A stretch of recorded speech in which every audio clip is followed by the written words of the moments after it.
Hi, എല്ലാവർക്കും gallery വേൾഡിൻ്റെ വിഷ്ണുശാലിനിയുടെ പുതിയൊരു എപ്പിസോഡിലേക്ക് സ്വാഗതം. അങ്ങനെ എപ്പിസോഡ് ആരംഭിക്കുമ്പോൾ നിങ്ങളുടെ മകൾ ശാരിക ഇവിടെ വിളിക്കുകയെന്നും പറഞ്ഞ് ദേഷ്യത്തോടു കൂടി ഉഷ നിൽക്കുകയാണ്. ഉഷയുടെ മട്ടും ഭാവമൊക്കെ കണ്ടിട്ട് എന്താ കാര്യം ചോദിക്കുമ്പോൾ മകളെ വിളിക്കുക, ഞാൻ അവളോട് പറഞ്ഞോളാം എന്ന് പറയുന്നുണ്ട്. തുടർന്ന് അത് പന്തിയല്ല എന്ന് മനസ്സിലാകുന്ന ശാരദാമ്മ ഉഷയെ പുറത്തേക്ക് വിളിക്കുകയാണ്. അന്നേരം ഇല്ല എന്ന് പറയുമ്പോൾ ഞാനല്ലേ ഉഷയെ വിളിക്കുന്നത്, പുറത്തേക്ക് ഇറങ്ങി വന്ന് ഒന്നുകൂടി കടുപ്പിച്ച് ശാരദാമ്മ പറയുമ്പോൾ ഉഷ പുറത്തേക്ക് ഇറങ്ങുന്നുണ്ട്, കൂടെ ശാരദാമ്മ ഇറങ്ങുന്നുണ്ട്. അന്നേരം ശങ്കരേട്ടൻ രാജിയും ഒക്കെ ഇതൊക്കെ ശ്രദ്ധിച്ചുകൊണ്ടിരിക്കുകയാണ്. എന്താ ഇടപാടെന്നൊക്കെ ചോദിക്കുമ്പോൾ രാജി ഒന്നും അറിയില്ല എന്ന് പറയുകയാണ്. തുടർന്ന് ഉഷ പുറത്തേക്ക് ആ ഗേറ്റിൻ്റെ അടുത്തേക്ക് നിന്ന് സംസാരിക്കുകയാണ്, ശാരദാമ്മയും ഉഷയും കൂടി. അന്നേരം നിങ്ങളുടെ മകളുമായിട്ട് എനിക്ക് എന്താണ് ഇടപാടെന്ന് അറിഞ്ഞാൽ ഇവിടെ മൊത്തം ചീഞ്ഞ് നാറും, അത് എത്ര തേച്ച് കുളിച്ചാലും മാറില്ല എന്നൊക്കെ പറയുമ്പോൾ ശാരദാമ്മയ്ക്ക് ആദ്യം കാര്യമൊന്നും മനസ്സിലാവുന്നില്ല. സ്വന്തം ഹോട്ടൽ കത്തിക്കാനായിട്ട് കൊട്ടേഷൻ കൊടുത്തിട്ട് അവളിവിടെ കാല് നീട്ടി ഇരിക്കുകയാണോ, വിളിക്കവളെ എന്നൊക്കെ പറഞ്ഞ് ദേഷ്യപ്പെടുകയാണ്. അന്നേരം ഉഷ പറയുന്നത് എന്താണെന്ന് ശാരദാമ്മ വ്യക്തമായിട്ട് ചോദിക്കുമ്പോൾ ഉഷ സംഭവങ്ങളൊക്കെ പറയുകയാണ്.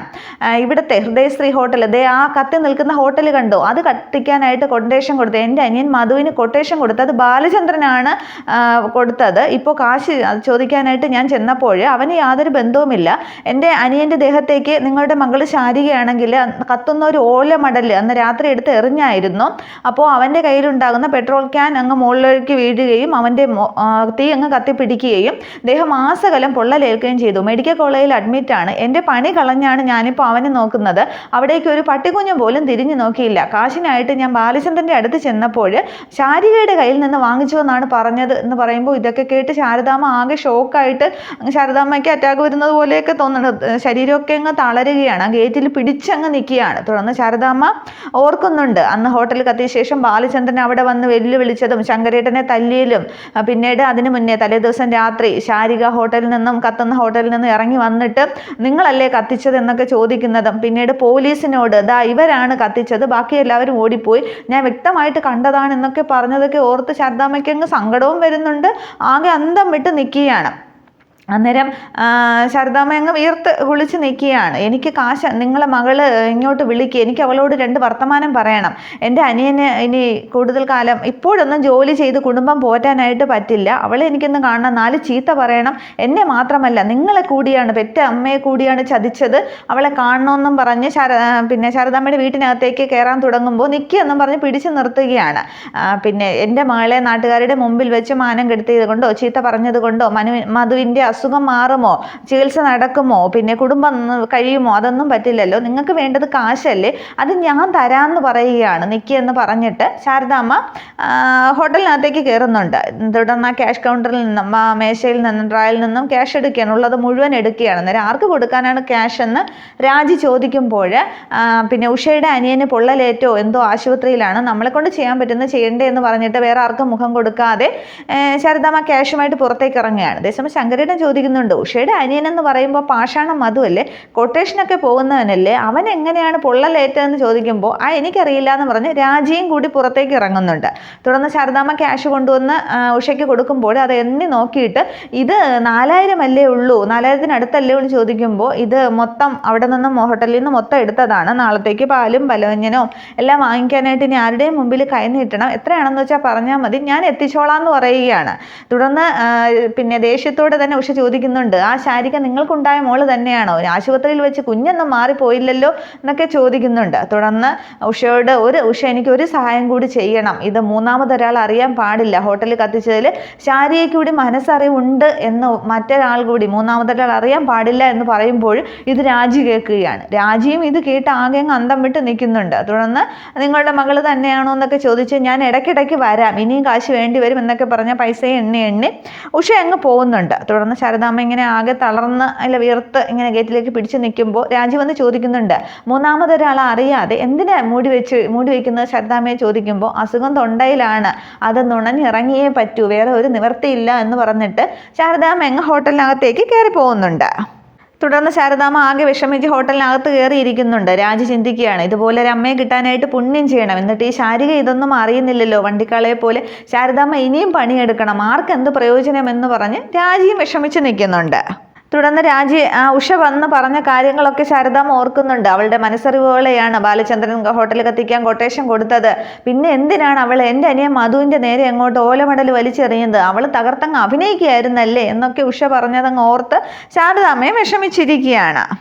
തുടർന്നുള്ള സീനിൽ സത്യഭാമ വണ്ടിയിൽ വരുന്നത് വഴിയിൽ കാത്തു നിൽക്കുകയാണ് പത്മാവതി. വണ്ടിക്ക് കുറുകെ നിൽക്കുമ്പോൾ ഡ്രൈവർ പെട്ടെന്ന് ബ്രേക്ക് ചവിട്ടി നിർത്തുകയാണ്. അന്നേരം എന്താണെന്നും പറഞ്ഞിങ്ങനെ സത്യഭാമ നോക്കുമ്പോൾ പത്മാവതിയെ കാണുന്നുണ്ട്. സത്യഭാമ ഇത്ര തിരക്കിട്ട് എങ്ങോട്ടാണ്, ഒന്ന് ഇങ്ങോട്ട് ഇറങ്ങി വരണമെന്ന് പറയുമ്പോൾ സത്യഭാമ വണ്ടിയിൽ നിന്ന് ഇറങ്ങുന്നുണ്ട്. തുടർന്ന് പത്മാവതിയാണെങ്കിൽ ആകെ ദേഷ്യത്തിലാണ്.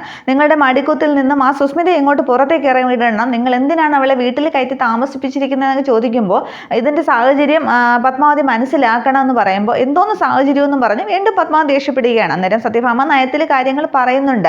പഞ്ചകൈലാസത്തിലെ ഓർമ്മകൾ തിരികെ പ്രീതിക്ക് വരണമെങ്കിൽ പ്രീതിയുടെ കൺമുന്നിൽ സുസ്മിത വേണം. അതിനു വേണ്ടിയാണ് മൊഴി കൊടുക്കണ്ടേ, കോടതിയിൽ മൊഴി കൊടുക്കണ്ടേ, സുസ്മിതയ്ക്ക് ശിക്ഷ കിട്ടണ്ടേ രോഹിത്തിന്റെ കേസിൽ എന്നൊക്കെ പറയുമ്പോൾ അതൊന്നും പത്മാവതിയമ്മ മനസ്സിലാക്കാനായിട്ട് തയ്യാറാകുന്നില്ല. പിന്നെ ലോകത്തെങ്ങും കേട്ടിട്ടില്ലാത്ത കേൾവി, നിങ്ങൾ അവളെ സുഖവാസത്തിന് വച്ചിരിക്കുകയല്ലേ എന്നൊക്കെ ചോദിക്കുമ്പോൾ അങ്ങനെയൊന്നും അല്ല, സുഖവാസത്തിനല്ല എന്നൊക്കെ പറഞ്ഞ് സമർത്ഥിക്കാനായിട്ട് സത്യഭാമ ശ്രമിക്കുന്നുണ്ടെങ്കിലും പത്മാവതി ഒന്നും മനസ്സിലാക്കുന്നില്ല. തുടർന്ന് നിങ്ങൾ എന്താണെന്ന് വെച്ചാൽ ചെയ്യും, എനിക്കിപ്പോൾ തിരക്കുണ്ട് എന്നും പറഞ്ഞ് സത്യഭാമ തിരികെയും കാറിലേക്ക് കയറുകയാണ്. അന്നേരം വണ്ടി എടുക്കാൻ ഡ്രൈവറോട് പറയുമ്പോൾ ആ ഗ്ലാസ്സിൽ ഇങ്ങനെ ഇട്ട് അടിച്ച് തുറക്ക് എന്നും പറഞ്ഞ് പത്മാവതി ബഹളം വയ്ക്കുകയാണ്. തുടർന്ന് ഡ്രൈവറോട് സത്യഭാമ പെട്ടെന്ന് വണ്ടി എടുക്കാൻ പറയുമ്പോൾ ഡ്രൈവർ പെട്ടെന്ന് വണ്ടി എടുക്കുകയാണ്. ഈ സമയത്ത് ആ സൈഡിൽ നിന്നും പത്മാവതി അങ്ങ് പെട്ടെന്ന് ഫ്രണ്ടിലേക്ക് എടുത്ത് വണ്ടിയുടെ ഫ്രണ്ടിലേക്ക് അങ്ങ് ചാടുമ്പോൾ വണ്ടി തട്ടുന്നുണ്ട്. പെട്ടെന്ന് വണ്ടി തട്ടുമ്പോൾ ഒരു സൈഡിലേക്ക് അങ്ങ് വീഴുകയാണ് പത്മാവതി. അന്നേരം താൻ എന്താടോ ഈ കാണിച്ചതെന്നും ഡ്രൈവറോട് സത്യഭാമ ദേഷ്യപ്പെടുന്നുണ്ട്. അന്നേരം അവരാണ് എടുത്ത് ചാടിയതെന്ന് പറയുമ്പോൾ പെട്ടെന്ന് പിന്നെ സത്യഭാമ വണ്ടിയിൽ നിന്ന് ഇറങ്ങുകയും അവിടെ ആളുകളൊക്കെ ഓടിക്കൂടുകയാണ്. തുടർന്ന് പത്മാവതി അമ്മയെ പെട്ടെന്ന് കുലുക്കിയൊക്കെ വിളിക്കുന്നുണ്ട്. പക്ഷെ അന്നേരം അവരുടെ ബോധം പോയി കഴിഞ്ഞു. പെട്ടെന്ന് ആളുകളുടെ സഹായത്തോടു കൂടി പെട്ടെന്ന് ഹോസ്പിറ്റലിൽ എത്തിക്കാമെന്നും പറഞ്ഞ് സത്യഭാമ തൻ്റെ വണ്ടിയിലേക്ക് പത്മാവതി അമ്മയെ കയറ്റുന്നുണ്ട്. വേറെ കൂട്ടത്തിലുള്ള വേറെ ആരും കയറുന്നില്ല. തുടർന്ന് ഡ്രൈവറോട് പെട്ടെന്ന് വണ്ടി എടുക്കാൻ പറയുകയാണ്. പത്മാവതി അമ്മയെ സത്യഭാമയുടെ മടിയിൽ ഇങ്ങനെ കിടക്കുകയാണ്, കാറിൻ്റെ ബാക്ക് സീറ്റിൽ. തുടർന്ന് കുലുക്കിയൊക്കെ വിളിക്കുകയാണ്, പത്മാവതി കണ്ണ് തുറക്ക്, ഞാൻ പറയുന്നത് കേൾക്കുന്നുണ്ടോ എന്നൊക്കെ പറഞ്ഞ്. സത്യഭാമ ആകെ അങ്ങ് ടെൻഷനിലാണ്. ഡ്രൈവറോട് സ്പീഡിന് പോകാനൊക്കെ പറയുന്നുണ്ട്.